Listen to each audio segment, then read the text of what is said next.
Greetings, everyone. Deborah Neal Baker here with a serious business conversation for salons. And this is actually part 2 of a previous conversation with Gigi Dunn.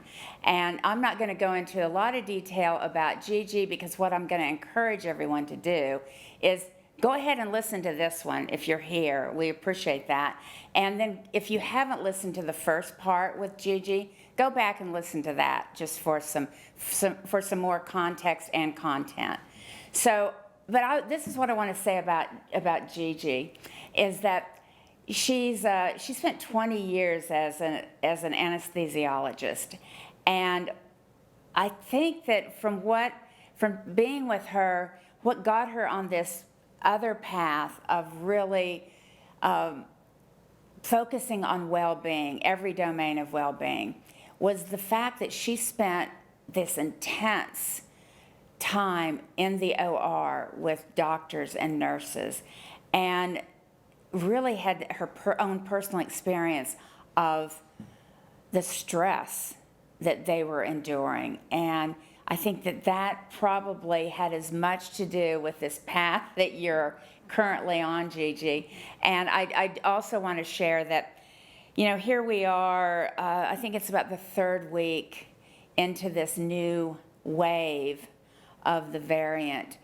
And I called Gigi because I felt like we needed to go deeper with this information and wisdom and tools that she will share on how we navigate and stay, both physically, emotionally, mentally, and spiritually through this time. And I would like you, Gigi, to talk a little bit about what you've been called to do these last 3 weeks. Oh, yes. It has been a very busy time, Deborah. In part 1, I shared that my Simple Wisdom for Health Professional programs was really coming to the forefront, where programming was developed to teach our healthcare professionals how to be healthy and well. I think I shared last time that we really don't have much training about that in our medical profession training. And so I saw an enormous need. And so I was already doing work with health professionals to teach them how to be healthy well, how to develop a different kind of resilience with a focus on stress-related tools, and things like that. I was already beginning to work with medical centers because we have a huge burnout crisis. We covered that in the last session as well. And then COVID hit. And so what was already a really intense and trying time, and had been for a large number of years, and this is not just locally, this is with medical centers nationally, they had really been grappling with what do we do about this burnout crisis. And then here comes COVID. So you take health professionals that are already burned out, suffering moral injury because of the way our health care is provided these days, and then you put on top of it the intense radical uncertainty that COVID has brought. And not only that, but we're aware by watching the news every night what's going on with our health professionals on the front lines, our ICU nurses, our ER nurses and doctors. You know how they're having to respond, but it's affecting everybody throughout the whole hospital system. It's not simply the people who are on the front lines. And if you notice in the places during the most intense times, the ORs are shutting down. People are wondering about their livelihood, very similar to your industry early on. These things are happening. It affects the people that do environmental services. They wonder if indeed when they go in and out of COVID rooms, taking care of those rooms, is it going to affect them? We're back in the place again where people are wondering, are we going to bring this home to our family? Are we going to infect our friends because of our work in the healthcare profession? And so what I ended up doing is I took the bigger Simple Wisdom for Health Professionals program and I distilled it down into what the healthcare professionals really need to know right now to navigate these times. And so we do modules about stress. We do modules about the continuum from stress to distress, looking at PTSD and moral injury. And then we look at what are self-care, stress-reducing tools that can be done in the course of a 24-hour day when people don't have much time. And then we talk about the reason for self-care. Why is it even important to do that? So that was already in the works. I was beginning to work with medical centers here on that. And then with this most recent wave in the last 3 weeks, we've had to get even more hyper-focused than that. We've had to distill even further down to find out what kind of micro-interventions can happen so that we can truly get the information in when people have absolutely no extra time or bandwidth to take it in. But it's exactly the time that the self-care tools have to happen in order to do the very best to mitigate PTSD and also prevent moral injury. It's not only about the healthcare professionals, though, and healthcare professions. Once again, our entire area, our entire nation, as a matter of fact, is being impacted in almost the same way, in a way. Yeah.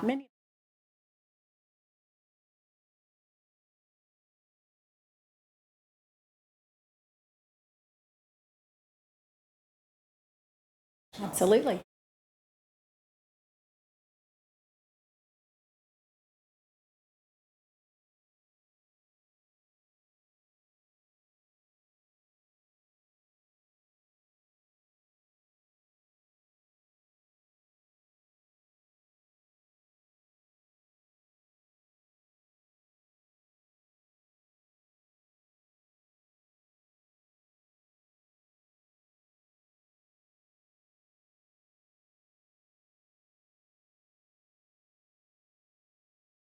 Yes, And yes, kind of vice yes, versa. So there's yes. a lot of parallel there. So I guess, I'd like to ask you, because you keep using this term moral injury. Yes. Say more about what that is. So moral injury is more of a psychosocial, spiritual wounding that happens either because of something that you've done or something you've not done that may have transgressed your moral beliefs. And it may not be anything that you did intentionally or could have helped. And so this time with COVID is a prime example of things are happening that are not people's fault. For instance, one of the things may be that you had a loved one who had COVID, was hospitalized, and died. Under other circumstances, you would have absolutely been present with that person throughout the time they were there, perhaps. But now you couldn't even be there. You couldn't visit the hospital. You could not be with your loved one despite your best intentions to help as they transitioned from this world. That's an example of moral injury. Another example is we look oftentimes appropriately to our institutions, to our workplaces to provide a sense of safety and security and support.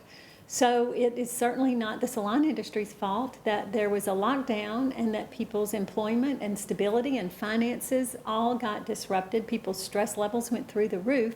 And so it's another example of this was moral injury, but yet it wasn't directly anyone's fault. That doesn't make it any less difficult. And part of the issue with all of this, there are many things that overlap. Some things are just moral injury, some are just PTSD, but some things overlap. And the reason it's important to recognize moral injury, we're getting really just hot off the press research about this, particularly in the medical field, but it extends beyond, is because if you have the combination of moral injury and PTSD together, the risk of successful suicide increases threefold. So it is profoundly important to recognize this. And so I think most of us have maybe a sense of what symptoms are from PTSD. We talked about that in the first segment. The thing that differentiates moral injury is a sense of great sorrow, deep remorse, feelings of betrayal. And so it really gets and hits hard at a sense of self. It really gets to the person's sense of who they are. And it hits so deeply that they tend to isolate. People tend to feel such shame over the things that they could or couldn't do. They end up isolating.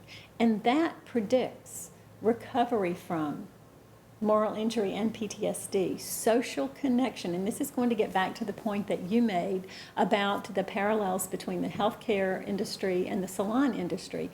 Both are healers. And in both, touch is so very important. We can listen, I'll talk in a minute about what I've been doing with Louisiana Public Broadcasting in the last few weeks. But we've been interviewing specialists in all of these areas, and one of the things that we know about both PTSD and moral injury is that social connection is very healing. You know, when we're looking at what can salon owners do in order to support their people who are going through this, we know that if people feel that they're supported by their organization as they're going through these very trying times, it can greatly mitigate the sense of moral injury that happens. And so being present, doing meetings so that there's connection, and also with moral injury, people need to be heard. A huge important part of that not being so wounding is them feeling as though their concerns are being heard. I think in part one we talked a little bit about meetings with the salon owners and the staff and all of that. Maybe those need to increase in frequency. I want to get back also to the relationship between the hair professionals and the clients. That sense of touch that is given to the person that's in the chair is profoundly important. We know from relational neurobiology that if our nervous systems are very calm and serene, that we can actually help the person that we're close to make their nervous system calm and serene. The term is either autonomic regulation or autonomic dysregulation. We want that nice, serene, peaceful autonomic regulation.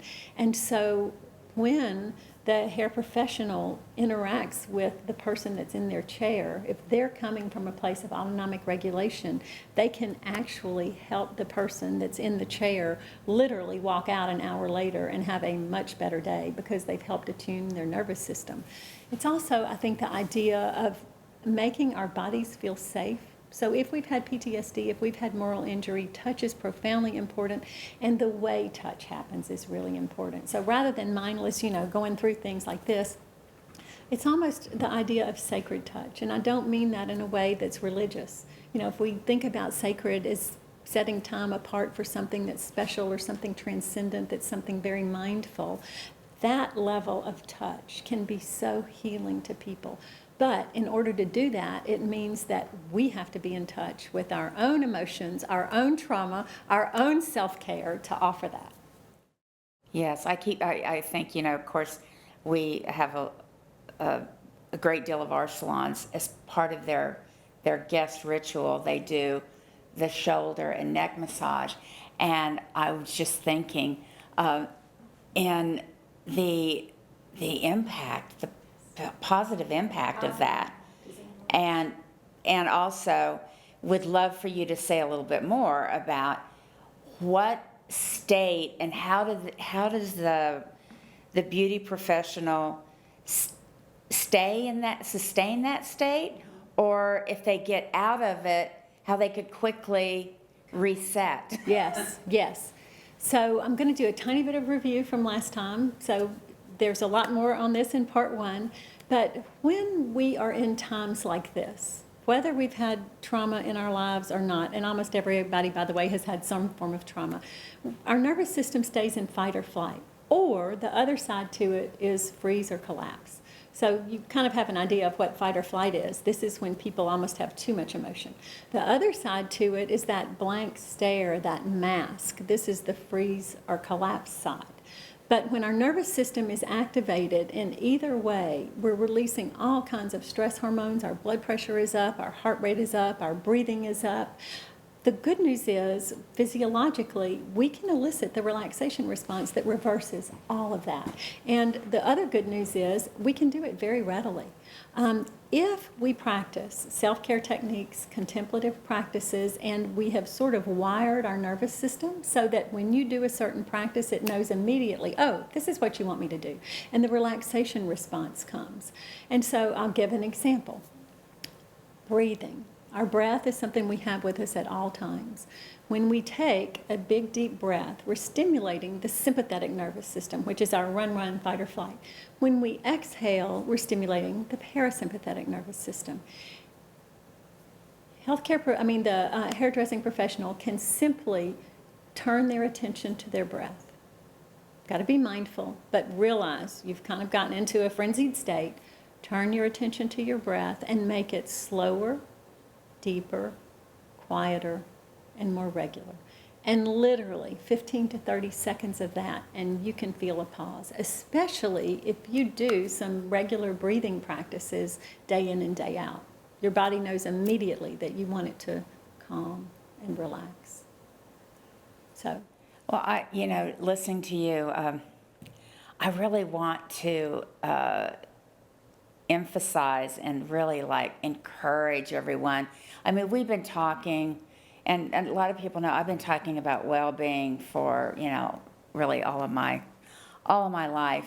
And I really want to encourage everyone that's listening to really, these are all great, instead of these just being great ideas, I think now is the time we have to put some of these things into practice for our own good. And, which then brings me to when you talk about you have been spending a lot of time with doctors and nurses and trying to, get them through this stressful time. What are the healthcare professionals doing that the beauty industry professionals might be able to do for themselves, and just how they are protecting themselves from the virus, and so what could we learn from them? well, first of all, I'll start with the very basics, which are masks do protect. Hand washing is important. Social distancing, like we're doing here to model, is very, very important. What the healthcare professionals are also learning is how to do little brief interactions. That's part of what I teach. A lot of people can truly, I like to say, they can sit cross-legged and meditate like a yogi for 3 hours if they have time for that, but most of us don't have time for that. And so part of what is important to do is to learn how to put little mini vacations throughout the day. So we're wired to deal beautifully with a single stressful event. We're in Louisiana, so I like to use the example of running from an alligator. If we need to run from an alligator, we can do that really beautifully. If we need to run from 2 alligators in a day, we can do that very beautifully. But our body doesn't know the difference between actual physical stress and psychosocial stress. And so when we just live in this place of chronic stress all day, wall to wall, get up, go to bed, stress the whole day, we're not wired for that. It will make us really very sick. The good news is you don't have to have hours and hours and hours between stressful events. You just need to train your nervous system with certain contemplative practices and then implement them at multiple times throughout the day. You don't have to do it for a really long time. You can give yourself 2 or 3 or 5 minutes of a particular contemplative practice on a break. So as an example, one of the things that I talk with the healthcare professionals about is, and I think I mentioned this last time, I'm going to go back to it because we know that vibration is very healing. We know that our cells and whatever is coming to the cell to be let in works on vibration. So vibration can be very healing. Sound is important. Not every kind of sound. You can't turn on loud rock music. It may make your soul really happy, but it's probably not eliciting the relaxation response. You can do sound therapy. You can put it on your phone. You can step into a break room. If you have a client that's running a little bit late and you end up with an extra 5 minutes, you can step in, put your earbuds in your ears, and just turn on this beautiful, relaxing sound therapy. I think I mentioned last time David Eisen. Steve Halpern is another one. You can find, there's a woman named Trish Devney who has beautiful crystal singing bowls recordings. So that is one way to put a little mini vacation into what you're doing in your day. Another one that is my absolute favorite that I talked about last time is nature. Healing time in nature. If you can get out to a park bench at some point during the day, if not, just step outdoors. Try to find a tree. Try to look at a beautiful plant. Or you can put beautiful images of nature on your phone. If you can't get out, just do that. But if you can possibly get out and take a walk outdoors after work, it increases our natural killer cells. I mean, it actually has impacts on your immune system that will help protect you more from viruses and bacteria and that sort of thing.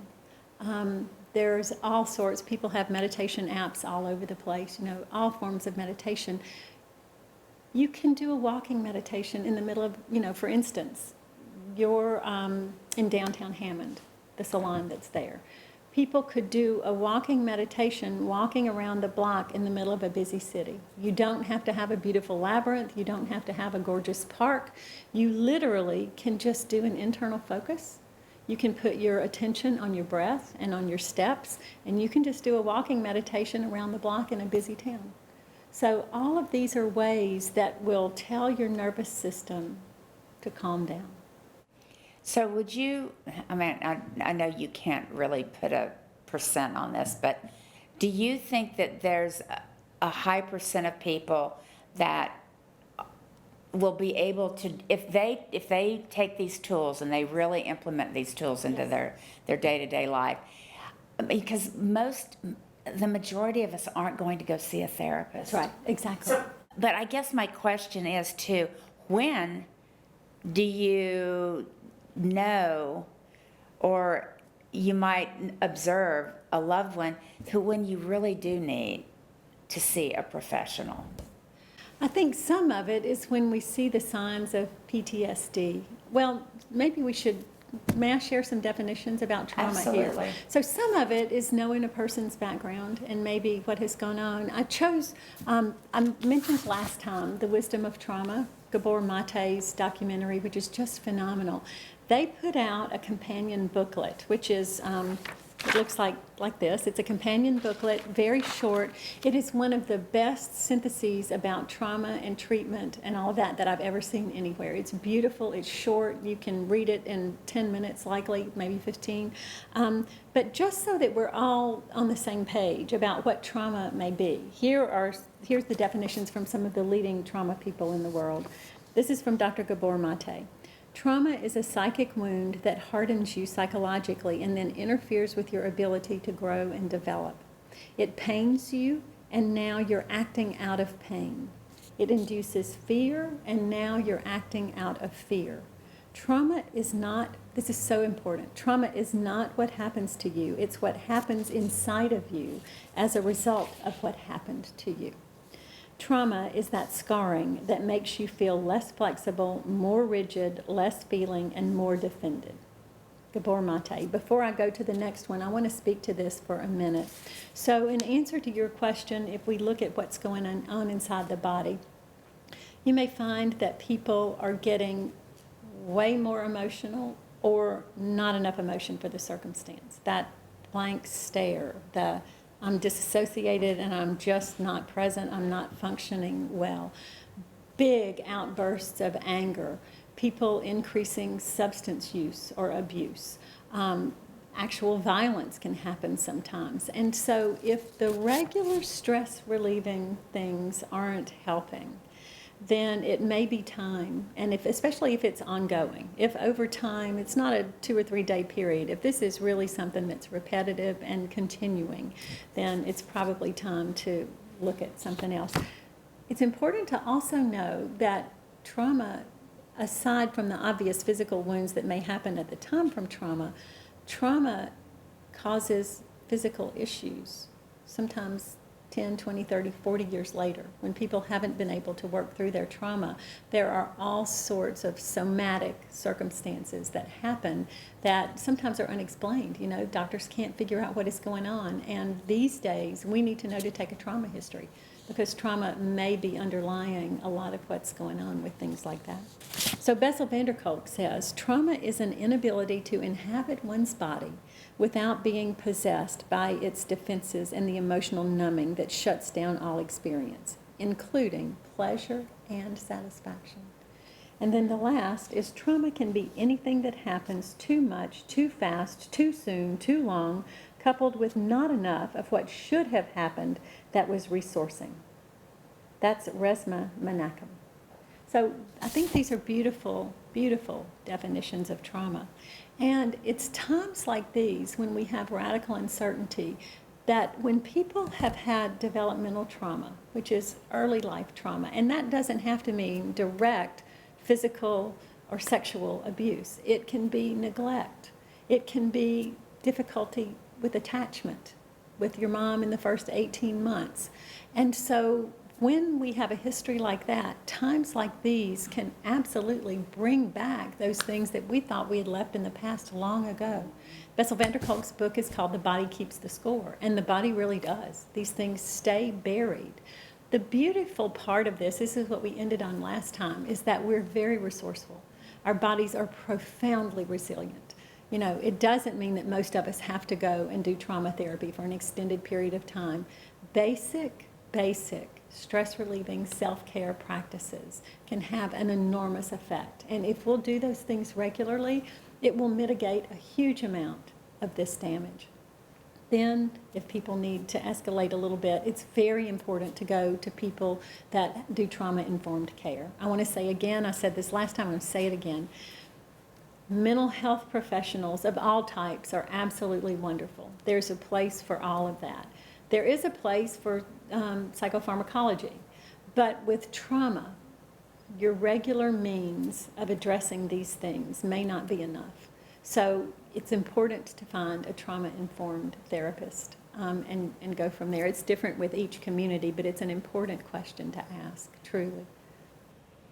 Well, I thank you so much, and I hope that the fact that I brought you back for a second conversation is really a big message to everyone, and of just how critically important this is for all of us, really for society. I don't know how we I guess we just each have to start with ourselves.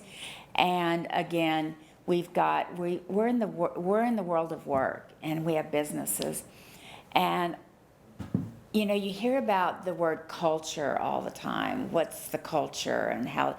And culture is really about cultivating. And any of us that are in any kind of ownership or leadership, business owners, we have to take responsibility for our own cultivating ourselves so that we then become examples, and we provide a safe space and are able to identify when one of our team members needs support. And so thank you so much, Gigi, for always being willing to show up and share. And Gigi will be joining us for Serious Business this upcoming year. And we'll talk more about that later, but I just want to say thank you as always, and thank you all for listening. Thank you.